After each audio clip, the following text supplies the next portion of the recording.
Verb agreement with indefinite pronouns को हम 3 categories में डिवाइड करेंगे। यहाँ फर्स्ट है इनो, सेकंड सनम, SANAM, एंड थर्ड जो वर्ड्स हम लेंगे वो फैमिली से, फैमिली में जैसे father, mother, brother and sister, हम यहाँ से वर्ड चूज करेंगे। सबसे पहले हम इनो को देखते हैं। इनो, E for each, E for every, E for either, N for neither, O for one। और जब भी whenever these words functions as a subject, तो हमारा जो verb होगा उस सेंटेंस का वो हमेशा सिंगुलर होगा। नेक्स्ट अगर हम फैमिली में देखते हैं, फैमिली में हमने अभी कहा कि फैमिली मेंबर्स हम वर्ड सेलेक्ट करेंगे। फादर के F से हमने वर्ड बनाया फ्यू, मदर के M से हमने वर्ड बनाया मैनी, ब्रदर के B से हमने वर्ड बनाया बोथ, और सिस्टर के S से हमने वर्ड बनाया सेवरल। और जब भी ये वाले वर्ड जो हैं ये एज अ सब्जेक्ट आएंगे तो हमारा जो वर्ब होगा सेंटेंस का वो प्लूरल होगा। नेक्स्ट हम देखते हैं सनम में। सनम, S for some, A for all, N for none और no, A for any, M for most. और जब भी सनम वाले वर्ड्स एज अ सब्जेक्ट आएंगे तो उसके बाद जो नाउन गिवन होगा हम उस नाउन को चेक करेंगे वेदर वो नाउन प्लूरल है या सिंगुलर है। अगर वो नाउन प्लूरल है तो वह भी प्लूरल होगा, अगर वो नाउन सिंगुलर है तो वह भी सिंगुलर होगा। तो इस तरह से हमने इस 3 कैटेगरीज में इंडेफिनिट प्रोनाउन को देखा कि जिसमें हम इस एक स्केच के जरिए हम पूरा इंडेफिनिट प्रोनाउन को वर्ब अग्रीमेंट के साथ अंडरस्टैंड कर सकते हैं कि जो इंडेफिनिट प्रोनाउन फर्स्ट कैटेगरी हमने इनो में डिवाइड की, सेकंड कैटेगरी हमने फैमिली मेंबर्स वाले वर्ड्स में डिवाइड की, और थर्ड कैटेगरी हमने सनम में डिवाइड की। नेक्स्ट इनो के वाले पार्ट्स को देखते हैं कि इनो वाले पार्ट्स में बॉडी, वन और थिंग वाले आ जाएंगे। ये सारे वर्ड जिसमें each, every, neither, either one, somebody, something, someone, everybody, everything, everyone, anybody, anything, anyone, nobody, nothing, no one, अगर ये एज अ सब्जेक्ट आ जाते हैं तो सारे हमारे जो वर्ब होगा वो सिंगुलर होगा। एग्जांपल हम देख लेते हैं। एवरीवन सिंग्स, एवरीवन की वजह से हमारा जो वर्ब है वो सिंगुलर होगा। हमने ये दिन जो पढ़ लिया है कि अगर वर्ब के एंड पे ऐसा आ जाए तो वो सिंगुलर वर्ब होता है। अगर एमसीक्यू को देखते हैं, each of the members have the right to bring a guest. अगर हम अल्फा में देखें तो अब मेंबर्स है, बीटा में have the rights to, Charlie में टू है, ब्रिंग अ गेस्ट डेल्टा है। ईच हमें सेंटेंस के स्टार्ट में as a indefinite pronoun subject नजर आ रहा है। अगर ईच आ जाए तो सबसे पहले हम वर्ब को चेक करेंगे और वर्ब हमारा हैव लगा हुआ है जो कि गलत है। यहाँ पे हैज आना चाहिए था क्योंकि ईच एज अ सब्जेक्ट आ जाए तो वो इनो के रूल के मुताबिक वो सिंगुलर वर्ब लेता है।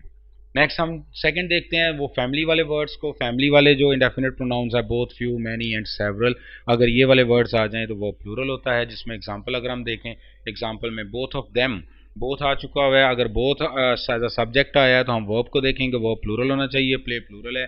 Many of our young people go, many आ चुका है वर्ब के तौर पे तो आगे वर्ब पे चलते हैं, वर्ब गो प्लूरल है। और सेवरल आ चुका हुआ है तो इसका मतलब वर्ब प्लूरल होना चाहिए, तो नीड एज अ वर्ब लगा हुआ है तो इसलिए यहाँ पे ये प्लूरल है। ये फैमिली वाले फादर, मदर, ब्रदर, सिस्टर से, फादर से फ्यू, मदर से मैनी, ब्रदर से बोथ और सिस्टर से several.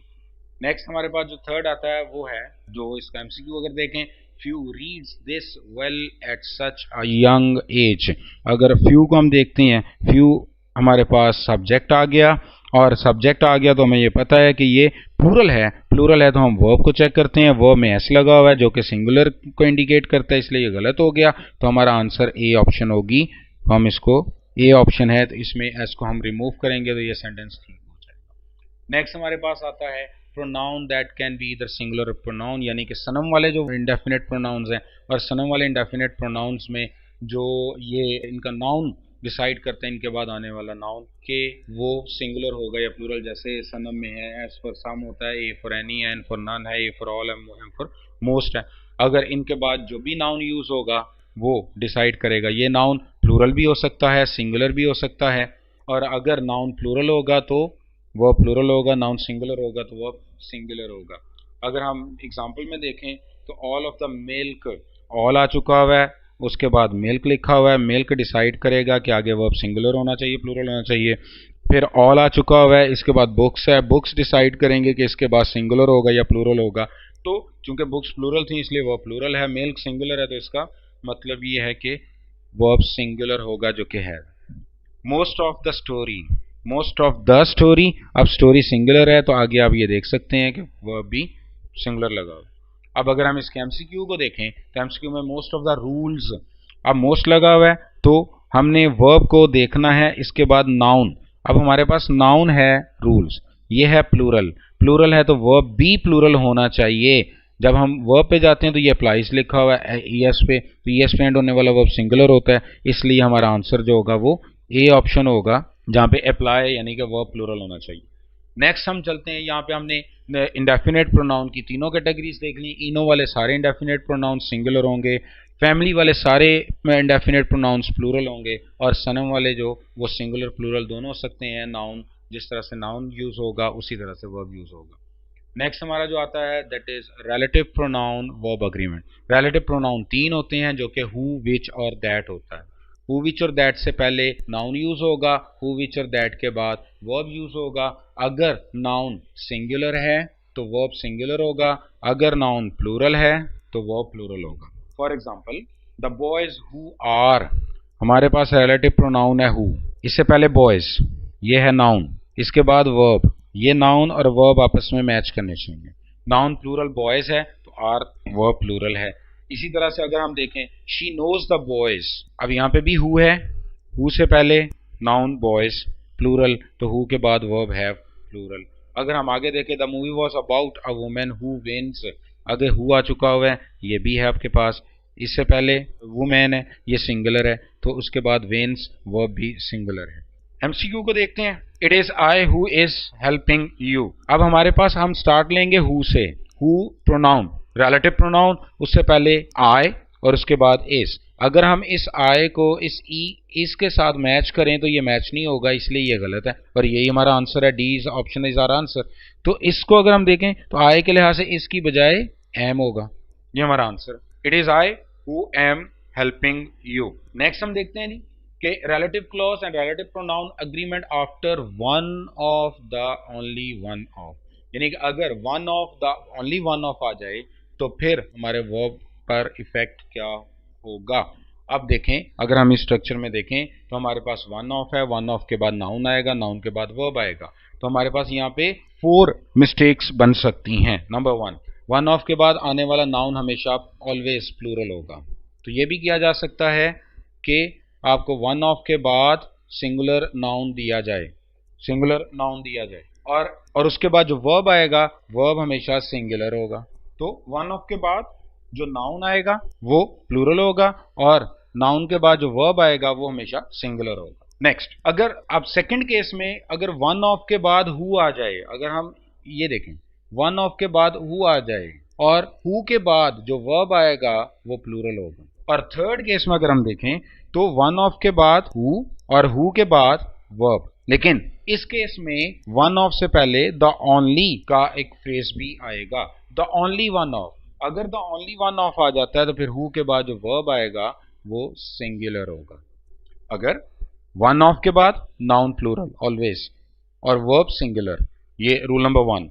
Rule number 2, one of के बाद अगर हु आता है तो हु के बाद आने वाला वर्ब प्लूरल होगा। एंड रूल नंबर 3, अगर वन ऑफ से पहले द ओनली आ रहा है तो फिर हु के बाद जो वर्ब होगा वो सिंगुलर होगा। अब एग्जांपल्स देखते हैं। One of my friends, one of के बाद आने वाला नाउन प्लूरल और वन ऑफ के बाद आने वाला जो वर्ब वो सिंगुलर।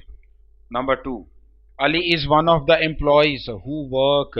अब वन ऑफ आ रहा है, वन ऑफ के बाद आगे नाउन है और हु आ रहा है, वन ऑफ के बाद नाउन प्लूरल, वन ऑफ के बाद हु आ रहे हैं तो हु के बाद जो वर्ब होना चाहिए वो प्लूरल होना चाहिए। नंबर 3, अब नंबर नेक्स्ट में हम देखते हैं MCQ. Ali is the only one of the employees who work long hours.